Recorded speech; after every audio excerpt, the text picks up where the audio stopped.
to really get started with the quiz. But we will stick with 5 o'clock. It's 5 p.m. every Friday and 5 p.m. every Saturday.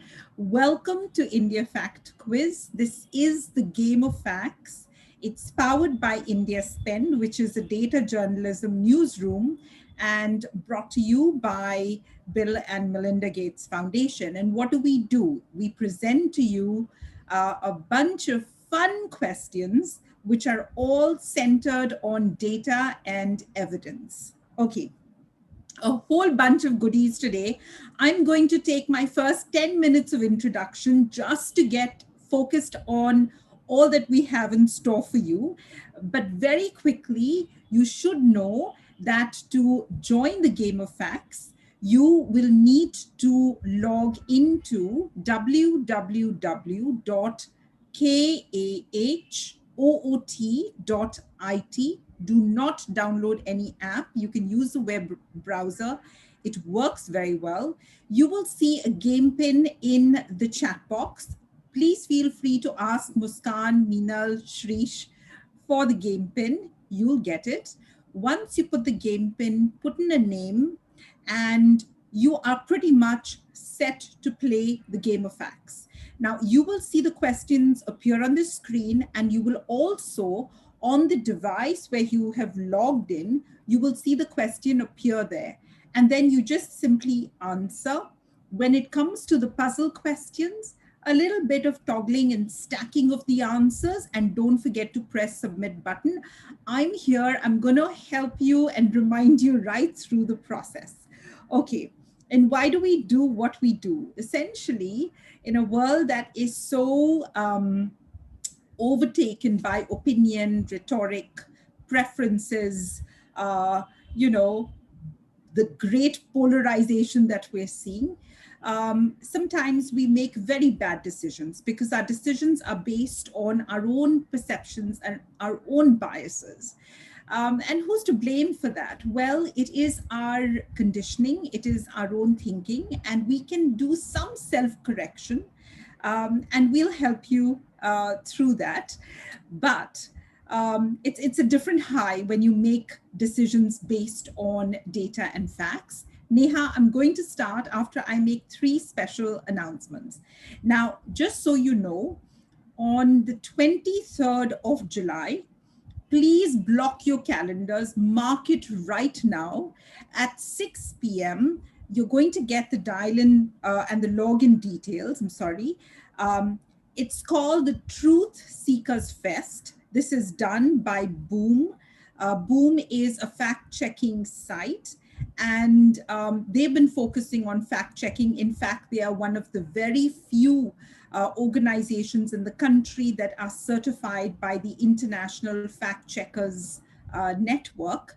And they're going to be having a whole set of, discussions and mini events, etc. And to kickstart that, there's going to be this fest. It's going to be having a keynote speaker, that's N. Ram from The Hindu. Now, he is a doyen. He is really a veteran of journalism in India. And he's going to focus really on the idea of truth in a polarized India that we're seeing like never before. And there's going to be a panel discussion, which is going to focus on reclaiming facts and the idea of an objective truth. And objective truth, I think, simply comes about when you have the maturity and the ability to accept data, to accept evidence for what it is. I think that's when objectivity comes in. All right, and there's going to be Dhanya Rajendran. She's a founder of this very fantastic organization called the News Minute, which focuses on news in the South. And then you have Abhinandan Sekhri, who's been running News Laundry. He's a co-founder of News Laundry. And they are really the watchdog, if you will, of the media industry. And I'm sure he's going to have a bunch of things to say.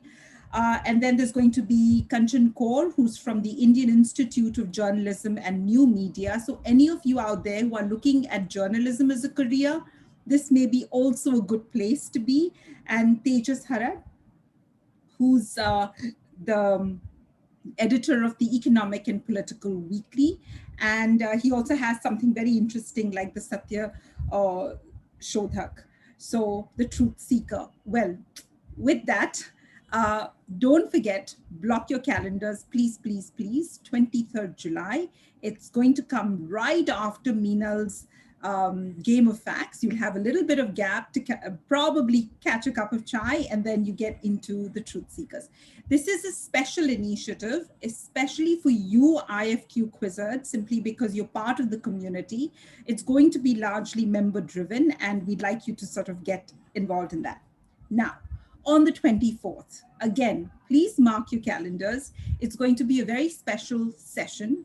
We all know the Olympics are going to start, and we actually have, and I think at the start of the year, we had promised and we had primed and told you, we're going to have a whole bunch of new things and new people that we'd like to introduce you to.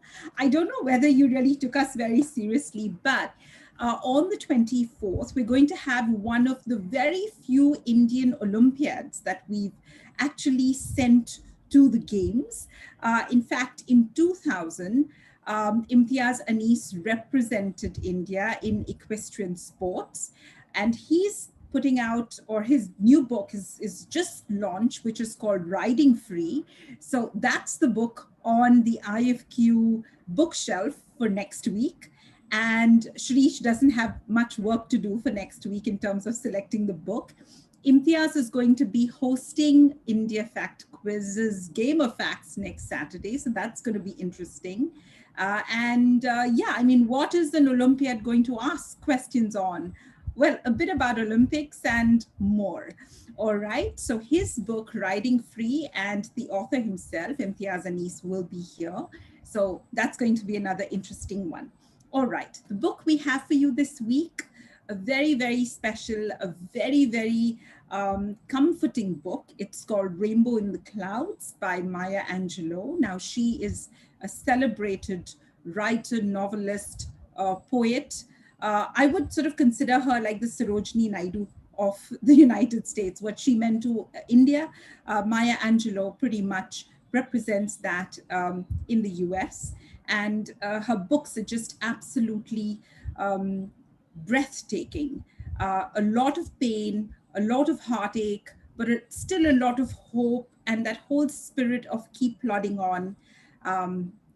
Don't give up. Okay, too many announcements, too much happening, but now I'm going to share my screen as usual. You're going to get 3 poll questions, and then we get into the quiz. I hope all of you have got the Amazon vouchers. I know some of you must be waiting for your book. Don't worry, it's not going to go anywhere. We will make sure you get it. I know we're keeping you away from reading that special book, but hang in with us. And I hope all of you are getting vaccinated in the process. And right now, I'm going to share my screen. I'm not going to keep this from you any longer. I know all of you are getting very, very impatient. And Akhil, Arya, Aryan, Rahul, Dhwanit, Sri Harshita, Tanvi, Zamir, Naisi, Dia, Om, Tom, Veer Lakshmi, Sushil, Rajiv Rathore, Himanshu, Asit, Harsh, Avinash, Madan, Ria, Moon Knight, Yukta, Mukesh Chabra, Soumya Brata. We have quite a few winners, finalists, all of you guys coming in. Wonderful. So nice to see all of you. I'm going to share my screen. And I also noticed a few new people. So that's fantastic. Welcome on board. And we're going to get started, well, right away. Okay. So Anna, you've gotten at the right moment. And here we are. It's 27 weeks of quizzing this year. And we are up with our poll questions, very simple ones this week. The social media app that you use the most. We've given you 4 options. It could be something else, but between WhatsApp, Facebook, Instagram, Twitter, which is the one that you use the most? Again, this is just for those who are new on the platform to get a little used to it. So no wrong answers, just fire away, say what you want. WhatsApp it is for most of us. followed by Instagram, and then we have Facebook and Twitter. It's very interesting because the world is how you see it, with all its gore on Twitter, and it looks much nicer and more sanitized and happier on Instagram. So I think all of us are also optimists, right? And we want something positive in life. Okay, the next question coming up.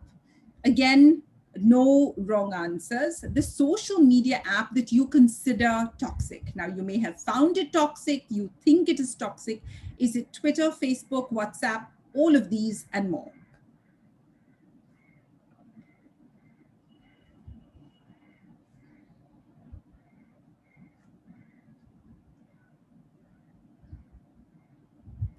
All right. So 39 of you have said all of these and more, and 36 of you have said Facebook. 28 of you have said Twitter, and 8 of you have said WhatsApp. That's quite interesting, given all the WhatsApp university forwards going around. All right. This is the last question in the poll section. It's more of a word cloud that we'd like you to form, but just give us one word to describe social media apps. Is it connection? Is it friendship? Is it exchange of ideas? What it could be, what it should be, what it is, what it's not. Just one word or a phrase or anything. You guys always make these absolutely beautiful word clouds for us. So yeah, there we have it. Toxic, yes, networking, death, time pass, exhausting, exposure, engaging, bias. We'll help you deal with the bias. Harmful, pretentious, yes, it is. Creativity, addictive, useful, interact, entertain, great, addiction, chats, time consuming, socializing, fake, waste. Very, very, very, very deep, good, meaningful words here. And thank you all so much for this. I completely agree with all of you. It's just all of this and more. It's up to us how we take the best out of it and make sure that we don't let the bad suck us in. All right. Now, all of this, let me just tell you and remind you again, is so important simply because the Truth Seekers event on Friday at 6 p.m. Is really to make all of us understand and get the best out of technology without getting sucked into the disinformation and the misinformation and that toxic world that is out there. It's how do we navigate? And there is a method in this madness, but technology can be of good. And that's really what we collectively as people need to understand. So please don't forget, block your calendars. Shiva really, really wants all of you quizzards to join the Truth Seekers. It's a very important platform that we're creating, and we really want you to be part of it.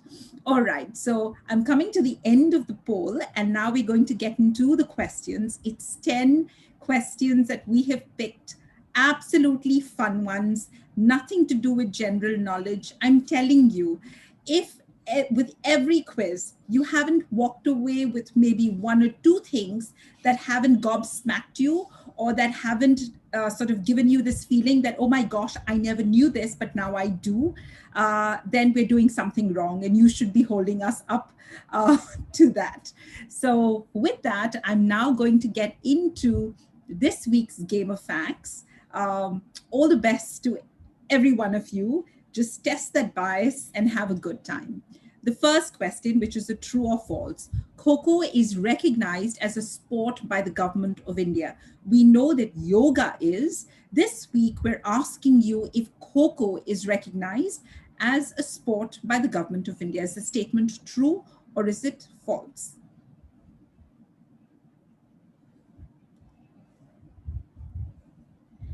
Okay, so 84 of you clearly are onto something. I was fascinated, and I probably would have said, yes, yes, there is Kho-kho Federation and Kabaddi, and I kind of get it, but this kind of recognition where you actually have a federation and a whole body and funds which are allocated for the sport. Now, I didn't know this. I thought maybe Kabaddi, yes, but Kho-kho, no. So it was a learning for me as well. We'll take a look at the scoreboard and we'll all feel a little happy, especially Darshan, because he just answered the question right, and he was the fastest at it. But Darshan, and we know that things change very fast. But don't let me spoil your fun. There's Somyadeep, there's Bharat, Kishore, and Sharvani on the scoreboard as well. Sharvani, I owe you a response to your email, but we'll come to that later on. Okay, the next question for double points. The number of fast track courts currently functioning, we're talking of fast track courts which are attached to law and order, law and justice. This is to solve cases which are of heinous crimes against women, children, senior citizens, etc. We're asking you how many are currently functioning. Okay, so 22 of you went for between 850 to 1,000, and technically there are 894 fast track courts which are currently functioning. Now, why is this important? We've seen enough of crimes, especially against women, children, senior citizens, that can languish in the legal process for the longer time. So in the 14th Finance Commission, the government of India readily accepted to create fast track courts. And at that time, there was an ambition of having around, to the best of my knowledge, I think it was 1,500 or 1,800 courts. I think it will be there in your chat box, so don't hold me. Sometimes I tend to forget. So it was essentially 1,800 fast track courts. And well, we haven't done very well. And right now we have about 894 courts which are functioning. The idea of this courts was to make sure that, these kind of rape cases which languish for decades in courts have to be dealt with faster. There was also a recognition that, property cases which are pending for more than 5 years need to be taken care of and disposed of quickly. The fast track courts are under the high courts. And right now, currently, just so you know, it's 894. The ambition was to have 1,800. All right. So we'll take a look at the scoreboard. And it's Kishore, Vanshika, Sri Harshita, Rohit, and Vishnu now on the scoreboard. And this keeps fluctuating and changing, so don't worry. Okay. The next question coming up. Again, double points. Suryamitras. Are they Ayurveda practitioners under Ministry of Ayush, trained manpower for solar power projects, Unani and Ayurveda internships in government hospitals, or licensed guides trained under the Archaeological Survey of India? Okay, so those of you who took this very literally, you were right. It's trained manpower for solar power projects. And this is essentially for employment in these solar power parks. As of date, there are about 47,166 Suryamitras in the country. And hopefully, as renewable energy gets more of an uptake, we will see more of the Suryamitras and the Vayu Mitras, hopefully, who will be around. All right, we'll take a look at the scoreboard. And it's Vanshika, Kishore, Sri Harshita, Vishnu, and Sean now on the list, on the top 5. Okay, the next question. Again, double points. India's target of installed capacity of renewable energy, we're not including hydro, by December 2022 is 250 gigawatt, 175 gigawatt, 500 gigawatt, or 750 gigawatt.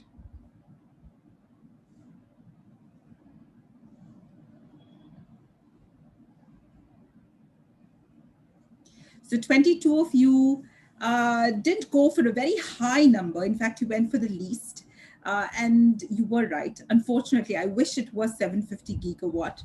If we look at what's happening in Germany, or we look at what's happening really around the world as far as climate change is concerned, I think our dependency on fossil fuel is literally has an expiry date on it, whether we like it or not.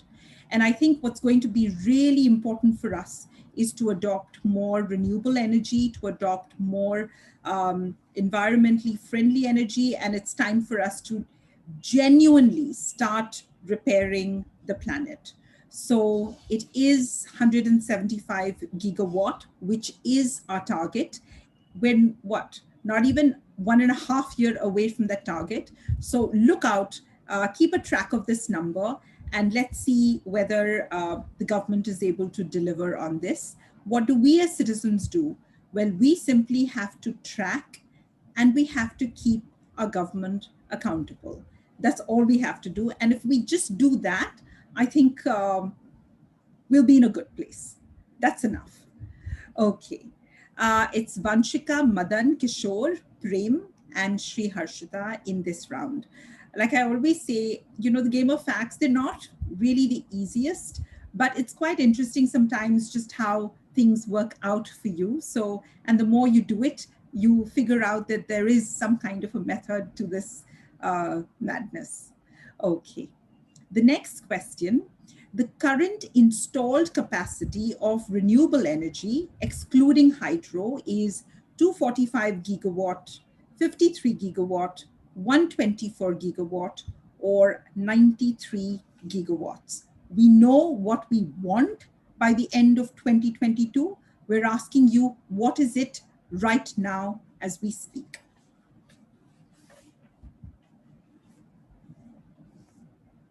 Right. So 36 of you got it correct. It is 93 gigawatt. So there is quite a bit of a gap that we need to cover to get to the 175 target by the end of next year.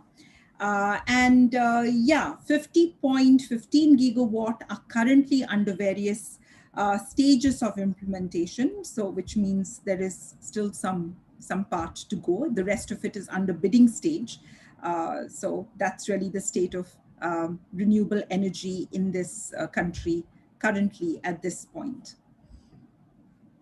And on the scoreboard is Kishore, Shruti, Vanshika, Madan, and Vinod. The next question, you get double points for this. Sahi Fasal was launched in 2019 under the National Center of Organic Farming, the Ministry of Food Processing, the National Water Mission, or the Ministry of Agriculture and Farmers Welfare.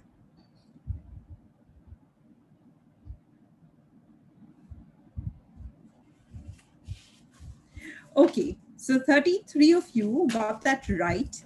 It was launched by the National Water Mission in 2019.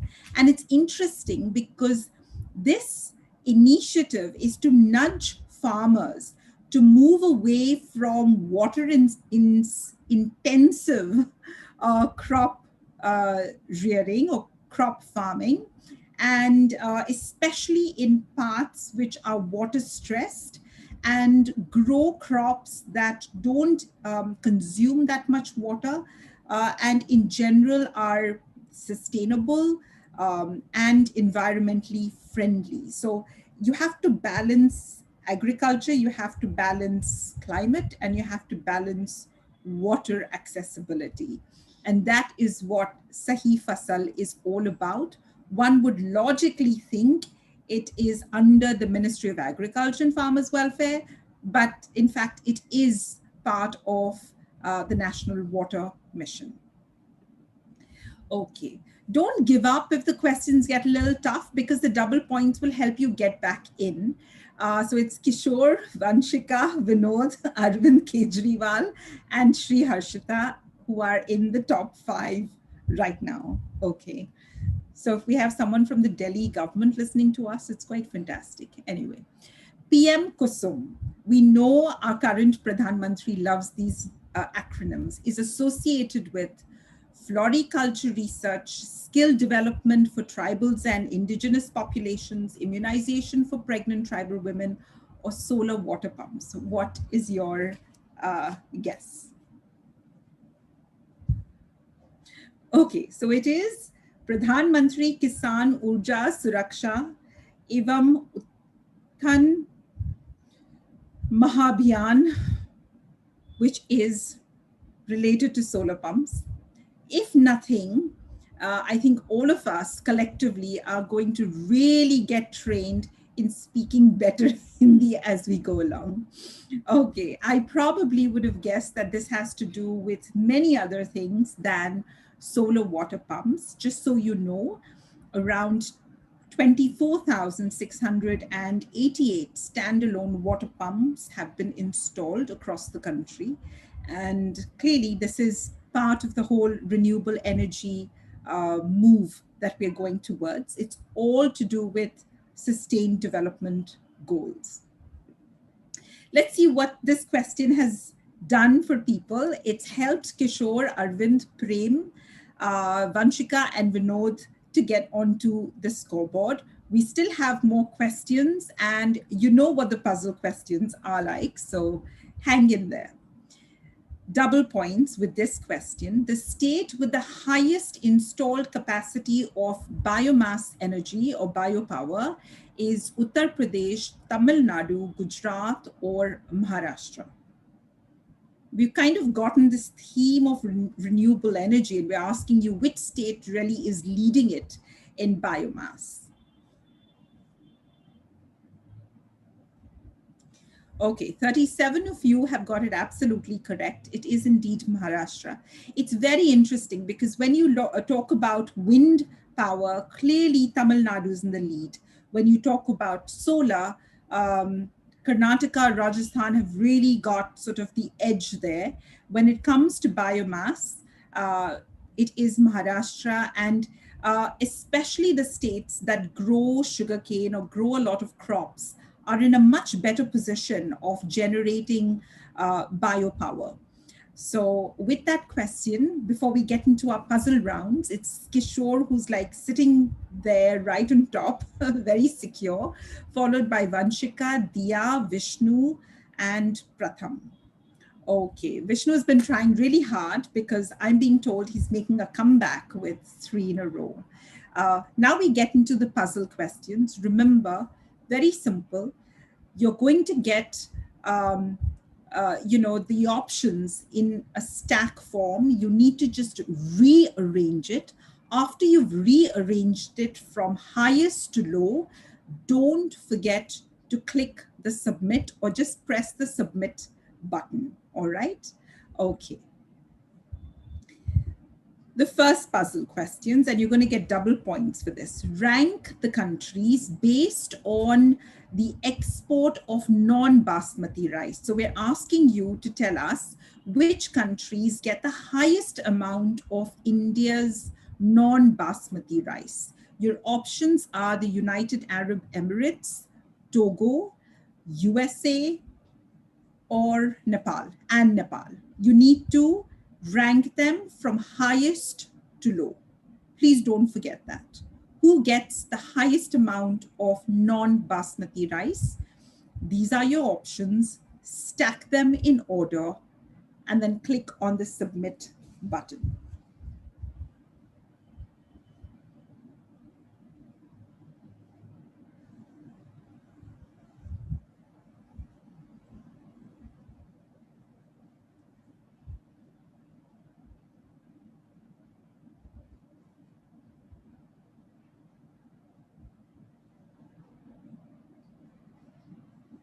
Not bad. This was really a tough one. And it is just fascinating to see the countries that really consume or, accept India's rice. Nepal clearly is the highest. It's more than 1,000 metric tons of rice that Nepal exports, or rather imports from India. And then you have countries like Benin and Togo. So Togo is 987.76 metric tons. Okay. You have Senegal, you'll have a whole bunch of countries. And then somewhere along comes UAE with about 239 metric tons. And we're talking, these are, this is essentially non-basmati rice. And then USA is somewhere at 52.94. It's interesting because UK, given the amount of Indian diaspora that's there, takes a measly amount of like 12.40 odd metric tons of, I'm talking about 1,000 metric tons of rice from us. So clearly, rice being one of those commodities which is not only very widely consumed by the country, but we have enough to export to other countries. And there are countries, especially in Africa, that are absolutely practically dependent on India's exports. Okay. And yes, I think that question allowed Amrita to come onto the scoreboard. The rest of it has remained pretty much the same. The last question, I think I love this question, and I think all of you are going to like it as well. And I just hope all of you crack this question and get the double points. Okay, it's got to do with COVID. And as on 21st March 2021, rank from high to low the countries that received made in India COVID-19 vaccines. Very controversial, but the countries that we have are Sri Lanka, Bangladesh, Myanmar, and Nepal. Please note, all of these are our neighbors. And I think at some point we have to be good neighbors. So in the spirit of good, being a good neighbor, they have got COVID-19 vaccines from India. We're asking you in terms of doses, which countries got the highest to the least?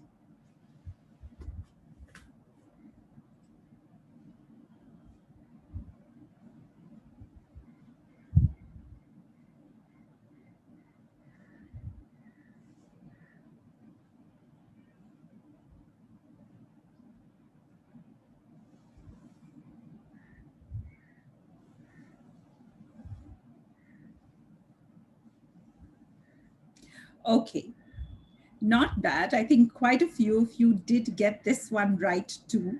So Bangladesh got about 90 lakh doses. Myanmar got about 37 lakh doses. And these are all very important, just, from a perspective of them being our neighbors and understanding that everybody's problem is our problem. Nepal got about 23.48 lakh doses, and Sri Lanka got about 12.64 lakh doses of COVID vaccine. Afghanistan got around 9.68 lakh doses as well. Bhutan got about 1.7 lakh doses, and the Maldives got 2.12 lakh COVID-19 vaccine doses. No, Pakistan did not get any doses. So in the interest of not only just being good neighbors, it's very important that, we have to have this kind of a rapport with them. We have to have this kind of a relationship with them. And also as being part or a member of the Quad team, as it's called, along with the US, Japan, Australia, and India, it's very important that vaccine diplomacy is maintained as well. So we've come to the end of this quiz. This quiz. Don't forget, I actually said this quiz. Okay, this quiz. Don't forget, block your calendars. 6 o'clock next Friday, 23rd July, you have the Truth Seekers to attend. Before that, you have a date with Meena Jain at 5 p.m. for the Hindi quiz. And then on Saturday, I'm going to be with Imtiaz Anis. He's going to be giving his book, Riding Free, and talking about his participation and quest in the Olympics. All right, so here we go. This week on the India Fact Quizzes Game of Facts, in number 3 spot, we have Pratham Shetty. In the second place, we have Dia. And in the top position, this week, we have Vanshika. You're going to get Maya Angelou's fantastic book, and our runner-ups, Anamika and Kishore. Well, congratulations to all of you as well. I hope you've enjoyed this set of questions. We're going to come with some interesting ones. Stay tuned. Just follow us on Instagram. We're doing a whole bunch of things, and we're really trying very hard to make sure that your time is well spent. So just keep with us, and thank you all. Stay safe and get vaccinated if you can, and keep masking up. Bye, everyone.